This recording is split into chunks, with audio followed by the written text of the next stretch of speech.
Assalamualaikum warahmatullahi wabarakatuh. Buat teman-teman kelas I3 atau I4, materi kali ini kita akan belajar tentang mad badal. Mad badal dalam pengertiannya yaitu berkumpulnya huruf mad dengan hamzah dalam kalimat, tapi posisi hamzah itu lebih dulu daripada huruf mad. Nah, cara membacanya mad badal yaitu dipanjangkan 2 harokat. Selanjutnya, huruf mad itu yang baru bertemu dengan hamzah sebenarnya juga berasal dari huruf hamzah juga. Namun berharokat sukun sehingga ia pun berubah menjadi huruf mad. Setelah hamzah kedua, huruf itu menjadi huruf mad, maka ia diganti dengan badal sesuai dengan harokat huruf sebelumnya, yakni huruf hamzah. Jika dia harokat fathah, maka digantinya dengan alif. Jika doma, maka digantinya dengan wawu. Jika kasroh, maka digantinya dengan ya. Contohnya ini, yang dia diganti dengan alif. Lafadz amanu bacanya amanu, asal lafadz dari lafadz amanu. Nah, dia perubahannya di sini. Di hamzah kedua ini dia berubah karena hamzah kedua berharokat sukun. Karena dia sebelumnya berharokat fathah, maka hamzah yang kedua ini diganti dengan fathah, diganti dengan alif atau harokat berdiri. Nah, ini perubahannya. Lafadz amanu berubah menjadi amanu. Di sini pergantiannya hamzah yang kedua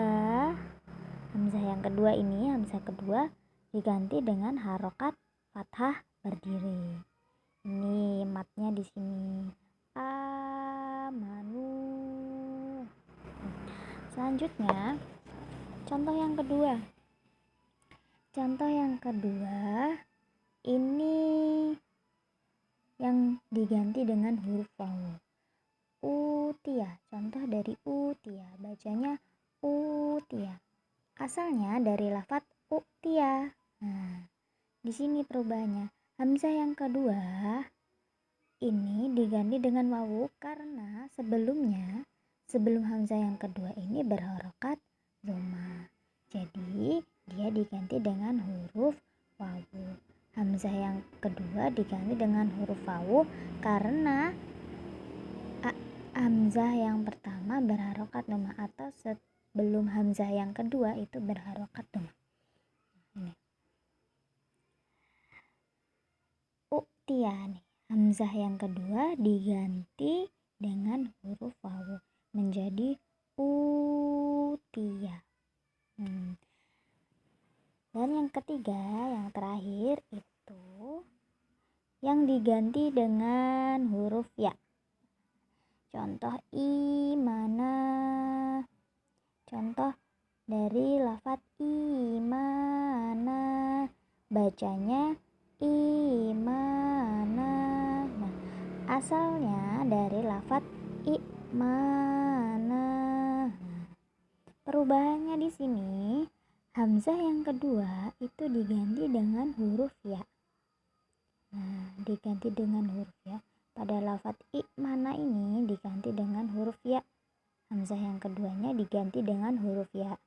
Karena apa? Karena huruf hamzah yang kedua itu sebelumnya berharokat kasroh. Nah, harokat hamzah yang pertama itu berharokat kasroh sehingga berubah menjadi imana. Hamzah kedua pada lafadz imana diganti dengan huruf ya karena sebelumnya pada hamzah yang pertama itu berharokat kasroh. Jadi yang pertama perubahannya diganti dengan huruf alif karena diganti dengan huruf alif nih, alif atau harokat berdiri ya, ganti harokat berdiri, jadi dia karena sebelumnya berharokat fathah nih. Lalu yang kedua itu diganti dengan huruf wawu karena hamzah yang kedua diganti huruf wawu karena sebelumnya berharokat dhamma. Dan contoh yang ketiga, hamzah kedua diganti dengan huruf ya. Hamzah yang kedua ini diganti dengan huruf ya karena harokat sebelumnya itu berharokat kasroh. Begitu teman-teman.